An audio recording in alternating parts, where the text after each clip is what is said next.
Tak pojďme na to. Nejdřív si vysvětlíme, jaký je rozdíl mezi světlým a tmavým kuřecím vývarem. Dneska si budeme připravovat tmavý kuřecí vývar, což znamená, že si všechny kuřecí kosti, co tady máme, upečeme v troubě úplně do zlatova a budeme se snažit získat co nejvíce chuti a barvy do toho vývaru.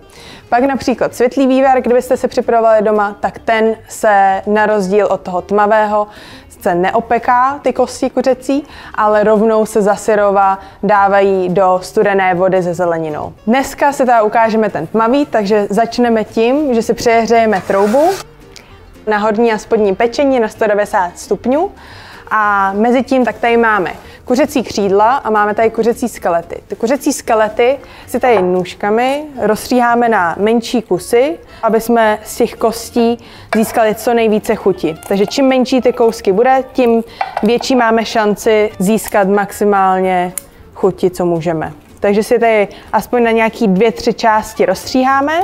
Můžete samozřejmě použít klidně i normální sekáček, ale ty nůžky jsou v tomhle případě docela šikovný. Nasekáme si je a budeme si je tady dávat na ten pečící plech. Ty kosti tak byste mohli si opéct klidně i v hrnci do zlatova, ale my je budeme připravovat takhle v troubě a to z toho důvodu, že dosáhneme o hodně lepší vlastně té zlatavé barvy a zlatavě se nám vlastně zbarví krásně rovnoměrně. Kdybychom to připravovali v tom hrnci, tak už tam nepohlídáme tak tu teplotu, nebo i pro vás doma, tak bude jednodušší, když víte, že si máte tu troubu nastavit na 190 stupňů a krásně se vám tak propečou stejně jako mě. Ty kuřecí křídla už máme takhle nasekaná na půlky, takže to nám stačí jenom takhle uklást na ten plech pečící a dáme si je do té trouby zapéct na nějakou půl hoďku, ale všechno závisí na tom, jakou zlatovou barvu vlastně dosáhneme po té půl hodině. Takže pokud uvidíme, že potřebujeme ještě déle, tak je budeme ještě 10-15 minutek péct. Takže já už teď si to dávám do té trouby a nechám to takovou půl hodinku hezky zapéct. Mezitím, co se nám pečou kuřecí kosti, tak my si připravíme zeleninu na vývar. A teď vám ukážu pár triků. První trik je s cibulí, kterou neloupu, jenom ji přepůlím na půl. Rozehřeju si teď pánev úplně na maximum a cibuli spálím do černa. Takže ji tady takhle položím tou přepůlenou půlkou takhle na tu rozpálenou pánev.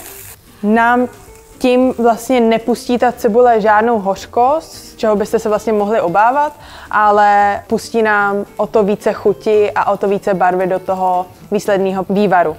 Stejně i slupky z cibule nevyhazuju, ale ty nám taky pomůžou právě té barvě toho vývaru, takže všechno házím už sem do toho připraveného hrnce, který ještě není rozpálený. Teď tady mám variaci nějaký zeleniny, takže mám tady řapíkatý celer, mrkev, petržel a pórek. Ty si nakrájím na nějaký větší kusy a hážu to už sem do toho připraveného hrnce. Mrkev ani petržel nemusím loupat. Vlastně dneska, co si připravujeme, tak je kuřecí vývar hlavně do nějakých základů do omáček. Není to úplně kuřecí polívka, ale je to vývar, který si pak můžete skladovat klidně v mrazáku anebo v lednici a využít to do jakýchkoliv základů do dalších receptů. Takže proto zase ve slupkách té zeleniny je hodně jak barvy, tak i chuti, takže nemusíme ji loupat. Jenom ji nakrájíme takhle na větší kusy, hodíme do toho hrnce. To stejný uděláme i s petrželí. Hodíme do hrnce. Ten vývar se nám bude vlastně dlouho táhnout, takže se nemusíme ani bát právě nějaký jako nečistoty v té slupce, protože ta se nám vlastně veškerá ta nečistota vyvaří z toho vývaru. Z toho pórku jsem využila jenom tu bílou část a tu zelenou si schovávám pak na další vaření. Tak, cibuli chceme opéct úplně do tmava, takže minimálně aspoň takovouhle barvu chceme dosáhnout. Takže opravdu co nejčernější, tím lepší. Takže já v tuhle chvíli už tu cibuli můžu tady házet do toho připraveného hrnce k té zelenině. A teď už čekám vlastně jenom na kuřecí kosti, které tam pak přidám a dokončíme si společně vývar. Uběhlo nám nějakých 40 minut, co se kuřecí kosti pečou v troubě a my v tuhle chvíli už máme krásně do zlatova upečené, takže si je můžeme vytáhnout. kuřecí křídla a ty skelety teď seškrábneme z toho pečícího plechu a budeme je teď přendávat do toho připraveného hrnce. Nechceme nechat vlastně veškerou chuť, která se nám tady vlastně i přilepila na ten pečící plech, tak chceme seškrábnout, že v tom se právě ukrývá nejvíce chuti. Takhle připravený ten základ toho vývaru zalejeme studenou vodou. Pak každá příprava každého jiného vývaru, co se týče například hovězí vývar nebo kuřecí vývar, tak se zalévá trošku jinou vodou, jinou teplotou. U toho kuřecího tak vždycky si zapamatujte, že zaléváme studenou vodou, jestli už se jedná o hnědý anebo o světlý vývar. Dáme na nějaký střední plamen a necháme ho vlastně přijít úplně ne k varu, ale tak, aby se nám začal probublávat. Přidáme si do toho ještě koření. Mám tady koření černé a nové. Pár ještě rad a triků, jak takhle na přípravu vývaru. Důležitý krok u toho je nepřidávat žádnou sůl, a to z toho důvodu, že tenhle vývar pak budeme používat například na redukování, aby jsme docílili nějaký silný omáčky. Pracovní vývary, které budeme dále používat na jiné vaření, nikdy nedochucujeme solí. Další důležitý krok u toho vývaru je stahovat pěnu. Takže teď vlastně jsem zapla ten sporák, čekám, než se mi ten vývar a ta voda v něm celá vlastně ohřeje a začne se mi to mírně probublávat a tím se mi začne vlastně i na hladinu toho vývaru shromažďovat pěna. Jakmile bych ji nestahovala, tím pádem bych v závěru měla zakalený vývar, což nechci. Takže proto tady mám takovou pomůcku. A teď chvíli, než se mi celý ten vývar ohřeje, tak budu stahovat tu pěnu a pak využiju trouby, kterou se nastavím na 95 stupňů, protože správný vývar tak se táhne a neměl by se vařit. Tím, kdyby se probublával, zase riskuju to, že ten vývar bude celý zakalený. Proto já využiju funkce trouby, kterou nastavím na 95 stupňů, dám tam ten vývar takhle v tom hrnci do té trouby a nechám ho táhnout takových 2,5 hoďky až 3 hoďky.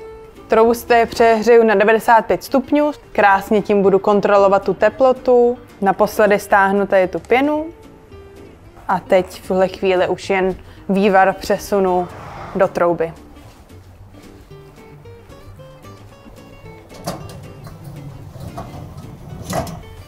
Nastavím čas 2,5 hodiny. Díky té troubě tak už se o vývar teď nemusím starat a za 2,5 hodiny si ho už jenom předsedím a budu ho skladovat. Uběhlo nám 2,5 hodiny a v tuhle chvíli už máme náš kuřecí vývar hotový, takže se ho vytáhneme z trouby. Všechny ty suroviny, které v tom máme, od kuřete až po zeleninu, tak nám v tuhle chvíli už vlastně vypustili veškerou jejich chuť dovnitř do toho vývaru. Takže není zapotřebí ho vařit déle. A já tady už mám připraven takhle mísu, můžete použít klidně i plech, na to, abych si vytáhla to maso a tu zeleninu pryč.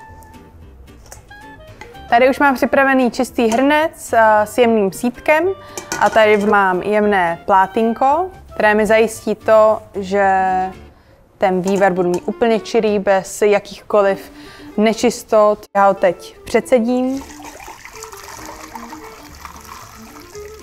Tady už mám hotový, krásně čirý kuřecí hnědý vývar a já si ho teď nechám jenom vychladit. Takto hotový a vychlazený vývar si teď ukážeme, jak správně skladovat. Co já si vždycky dělám doma, ale tak stejně se to využívá i v restauracích, tak se vývar zavákuje a poté se zamrazí. Pokud ho samozřejmě nejdu spotřebovat i hned. A takovýmhle způsobem nemusím pak používat žádné bujony anebo jakékoliv náhražky. Já si teď přesouvám k té mílé vákovačce. Tu si zapnu, nastavím si tady teď nejvyšší tlak a nejvyšší zatavení. Vývar si sem dovnitř vložím. Ujistím se, že ten spoj nemám mastný a mám ho čistý. A teď už jenom zatlačím a zavákuju. Kuřecí vývar máme hotový, ukázali jsme si i, jak ho správně skladovat, takže takhle zavákuovaný já se ho jdu zamrazit a příště, když budu dělat nějakou omáčku anebo jakýkoliv základ do nějakého jiného receptu, tak si jednoduše ten vývar z mrazáku vytáhnu, rozmrazím a můžu ho používat.